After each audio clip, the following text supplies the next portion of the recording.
Greetings, this is Indian in the Machine, transmitting this message from Peru. I wanted to talk a little bit about the big earthquake to come, and I was reading Phoenix Journal number 36, and some of the earthquake information is scattered throughout many of the Phoenix journals. So sometimes you just gotta read the journals and don't expect to be spoon-fed all of your nourishment in one journal. So in Phoenix Journal number 36, they basically talked about the San Andreas fault line being kind of like a cog and having catching and locking into place, if you will, the tectonic plates with one another. And also it's mentioned that the powers that used to be, who have been controlling and manipulating our planet, have been very busy trying to loosen those cogs so that the whole thing basically is going to go. Perhaps this puts all that fracking along the fault lines into context for everyone. And I found it was interesting that when California basically falls into the Pacific Ocean during the big one, which will be 10 to 12 points, and actually let's say series of big ones, because pretty sure there isn't going to be just one. And this is going to happen very quickly. And the journals say 15 minutes. So that's quite stark. So when you feel the earth start to rumble, if you're in California, and you basically have 15 minutes to somehow get yourself out of the area. And that would include trying to do so while all the roads in front of you and around you are basically not even perhaps usable. I think if you're perceiving that somehow the highways are going to stay clear and all the traffic is going to move smoothly so that you can make your quick getaway, well, if you bought land in California, at this point you'll pretty much believe anything. And so we compare that scenario with the Louisiana Salt Dome scenario that is in the midst of collapsing right now.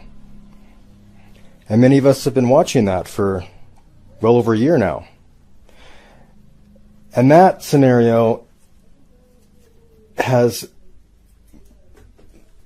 more of a timeline to it. And in fact, people are kind of just asleep on that one because they just think it's just a little pond that's growing. And they don't envision that as the salt dome collapses, basically the entire state of Louisiana is going to fall into the Gulf of Mexico.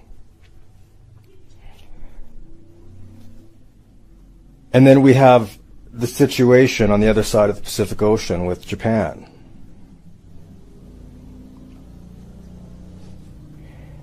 And Japan is basically on the edge of a huge trench. And many geologists also are saying basically Japan's going to be falling into the ocean too. So there are other triggers as well. And my point being is that you're not going to necessarily know which one.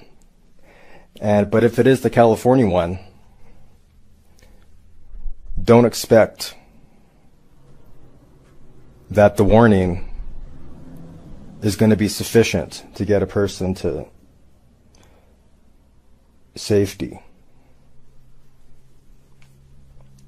That doesn't mean that everyone in California is going to perish or anything like that, but I would say pretty much the majority. And some of the future maps of America seem to highlight the new islands of California. So if you're one of the fortunate ones to not prepare, and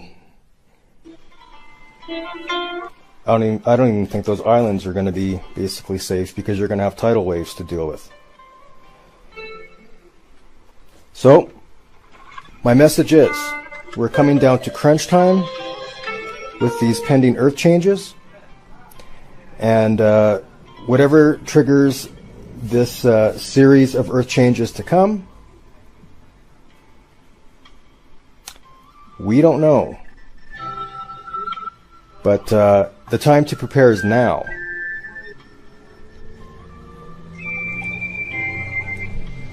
And if I could add a little tidbit, when people may have the question, well, what do I do to prepare? Well, everything is coming to one big convergence. We're not only dealing with earthquakes, we're dealing with volcanoes, we're dealing with fireballs, we're dealing with a pending pole shift, we're dealing with Nibiru in our solar system, we're dealing with a shift of basically everything. So if you want to prepare, basically you got to turn to God. And quit turning your back to God and saying, God, show me proof that you exist so that I can turn to you. Because that's pretty much not how it works. And then when you are able to turn to God and stand in God's presence without cowering away, then you were able to perceive your guidance.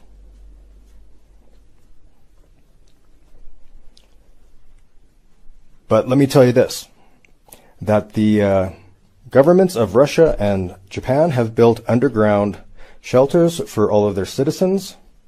This is mentioned a few times in the Phoenix journals. And most people in America are content to watch their TVs in their plastic and wooden houses. And let me tell you, you're not going to want to be in one of those when the fireballs begin to rain down from Nibiru.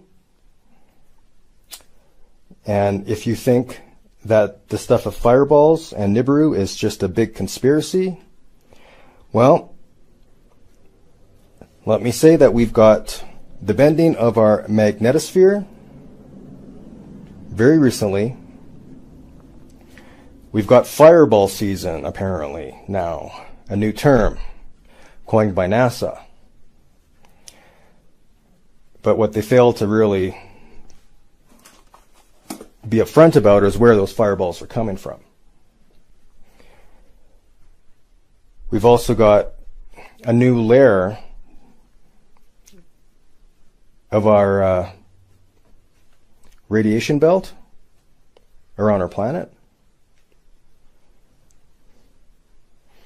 We basically have scores of scientists who are either silent, or they're in on it, or they're trying to tell us the truth and are having a challenge finding an audience.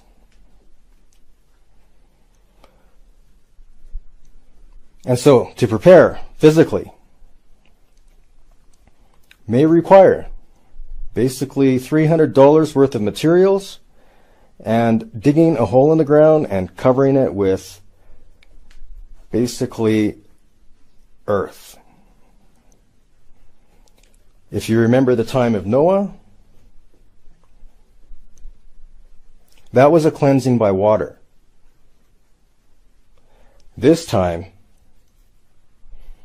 we're being cleansed by fire. And so we don't have to dig an ark. We basically need to dig a hole and cover it with earth.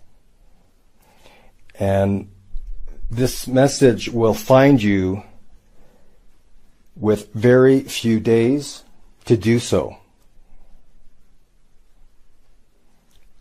And it's not like this message hasn't been it's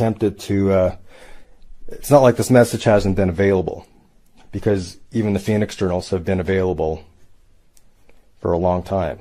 26 years they've been coming out. So that's my message. You can expect the earth changes. You can expect the convergence of the changes of everything, basically. All life as we know it is going through a transformation, and that includes us. As our planet is birthed into a golden age, we're in the contractions right now. And yep, there might be a little bit of pain and discomfort, but then new life is birthed.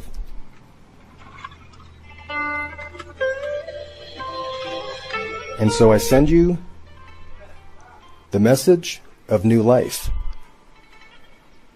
That don't perceive all of this as like some big punishment and imminent death, even though there will be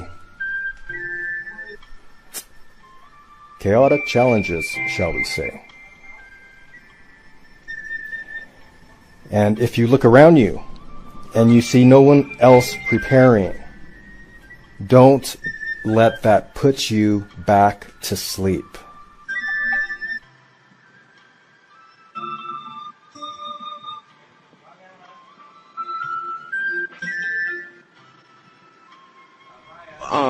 We have the North Pole and the South Pole.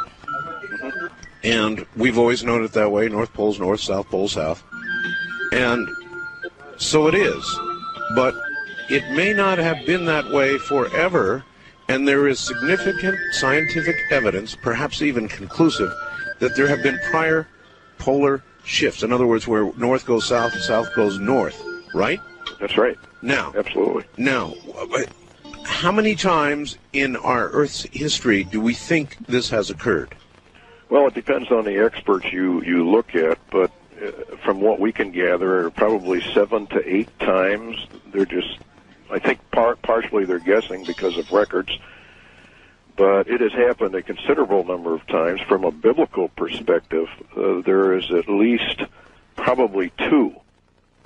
I believe there was one before the creation of Adam and Eve that you'll find in Genesis. And then it appears as though when the time of Noah's flood came, that also may have incorporated at least a partial polar shift, if not a total one.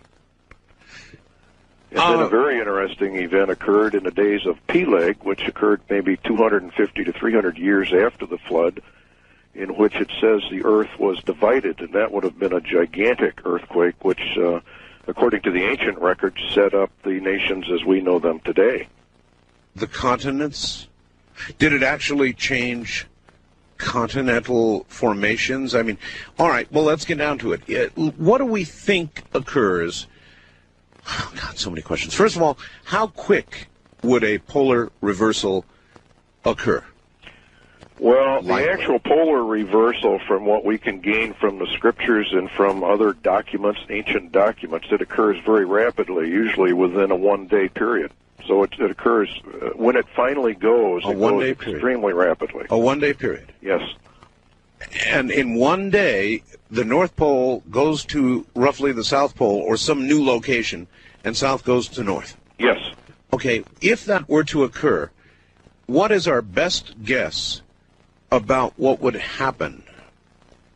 Total destruction, basically. It would depend on where you were on the Earth's surface at the time the shift occurred, the direction of the shift. Let's say I'm in Nevada. I would think from the prophecies you'd be in a lot of trouble. Well, what do you mean? I think everybody in the United States of America is going to be in a lot of trouble. Because a shift... Define trouble. Destruction. You mean dead? Death, yes. Well, what would kill us? Well, let me just quote you from Isaiah, for example. Behold, the Lord maketh the earth empty, and maketh it waste, and turneth it upside down, and scattereth abroad the inhabitants thereof. Okay, translate that into what that might mean scientifically. Well, scientifically, that would mean that in a very short period of time, the North Pole becomes the South Pole, and actually probably goes beyond it. Sure. Because... no, but I mean effects. When that happened, what... Total destruction. By what means? By means of, well, shall we say, outside, almost outer space, cold coming down to the surface. The scriptures indicate a tremendous roll cloud develops. If you've seen major squall lines, you've seen these roll clouds. Oh, listen, brother, I used to chase them. Right. I chased them looking for tornadoes, so yes, I'm extremely familiar with a roll cloud. Okay, now multiply that roll cloud by a tremendous margin, because what happens is the surface of the Earth changes directions rapidly, but the atmosphere above it does not. Wait a minute. The surface of the Earth changes directions. Right. In a shift, the Earth is tilted at approximately 22.5, 23.5 degrees. Right. All right. Now, when a shift occurs, that tilt, the Earth, the North Pole, starts to slide to the south.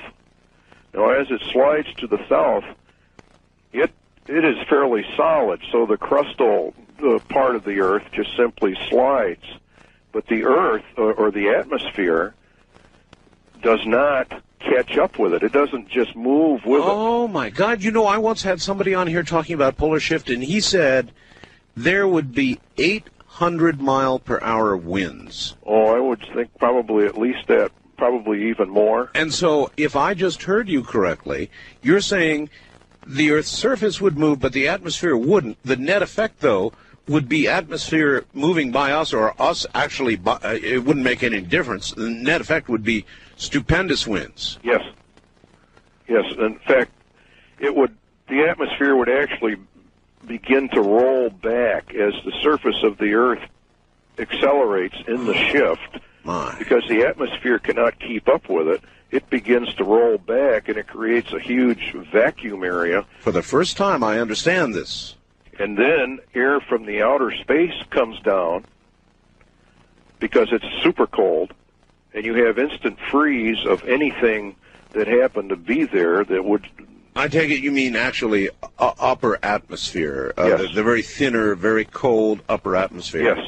Anybody who's ever been in an airplane, one of the recent 747s, when you look at the outside temperature and you're only at like 40,000 feet, the outside temperature is like minus 80, minus 90 degrees typically. Yeah, it gets pretty chilly up there. Just that far up. So further up in the atmosphere, of course, it's if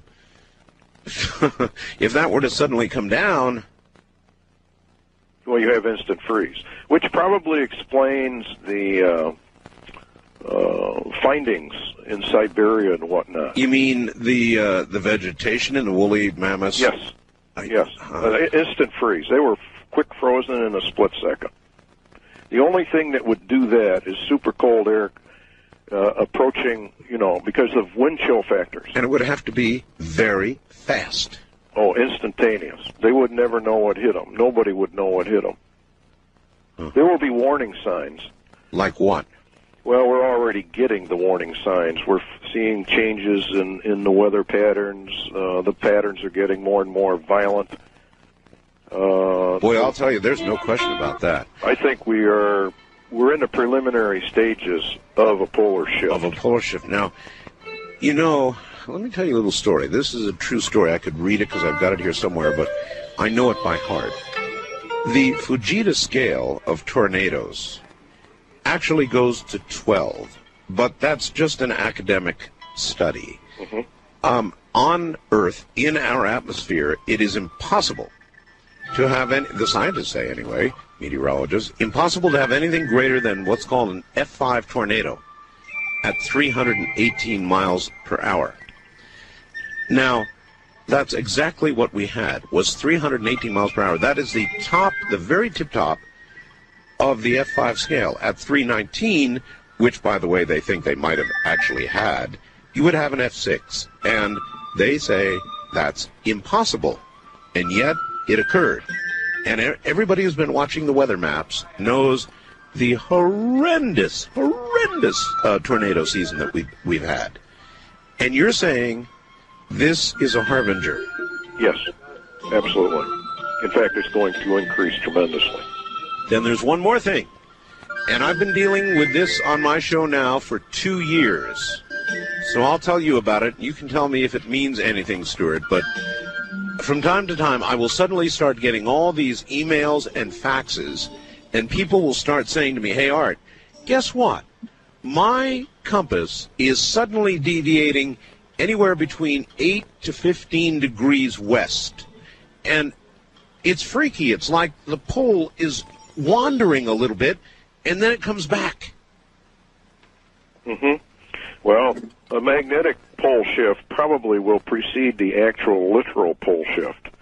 When the magnetic poles shift and go into, I guess what you could call them, a dipolar reversal, there is a period of time in which the magnetic field actually collapses, according to the scientists that have studied this. In other words, goes to zero. Goes to zero. During that time, of course, you have all the lethal rays from the sun, et cetera, your orbital mass ejections and all that. Nothing to protect you from them, right? That's right, because it's the magnetic field that actually does most of the protecting, which is one of the reasons why your satellites or manned satellites are below the Van Allen belt, because they're protected by the Van Allen belt itself from the more lethal rays of the sun. So if suddenly it went to zero, in essence, we would be immediately, particularly if it's a bad solar cycle time, which, by the way, we happen to be coming up on. Yes. A solar maximum, they say, perhaps within the next year. You would then be wide open to a coronal mass ejection that could flip the poles? Yes. Well, I don't know if it would actually literally create the polar shift, but it could certainly rearrange the magnetic poles tremendously.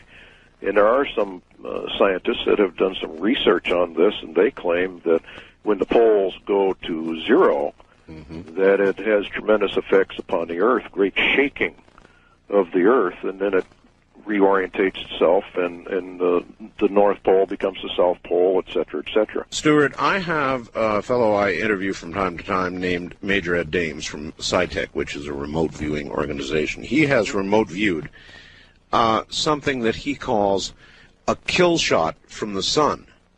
And it sounds an awful lot like what you're talking about.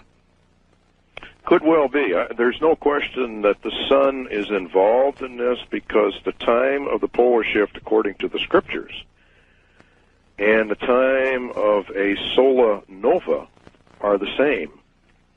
The Bible indicates in the Old Testament that the moon will give off the light of the sun, and the sun will give off 7 times the light it has now. Now, that can only be described as a mini nova. You know, it's interesting you should mention this, because I've been reading these stories just in the last few days about scientists seeing these suns go into this apparent nova condition a lot lately. I mean, they've got all kinds of new information about it, and if other suns can do it, I mean, our sun is not that unusual. That's right. It could do it too, couldn't it? It not only could, according to the prophecies, it will.